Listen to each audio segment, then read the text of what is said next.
mund t'i edhe gjykimin antikushtetues, çka më bën. Sipas juve. Mendoj se duhet konstituohet kuvendi dhe të hyjmë në faza tjera. Ideja që për çdo sjellje politike me pas një aktgjykim kushtetues është absurde, jo produktive dhe dëmshme për shtetin. Neve në duhet me hinë seancë, me zgjedhjen e kryetarit të kuvendit dhe me shku në afate tjera kushtetuese.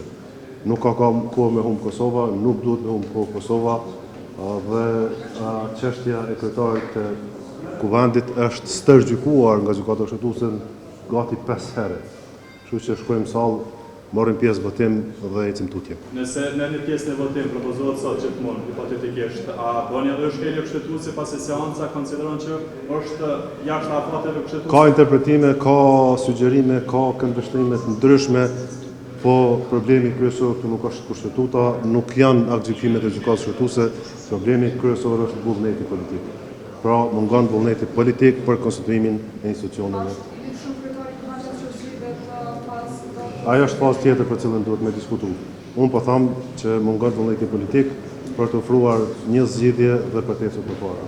Kur mungon vullneti politik, atëherë shkojmë në seancë dhe i masim forca. Forca matet me votë.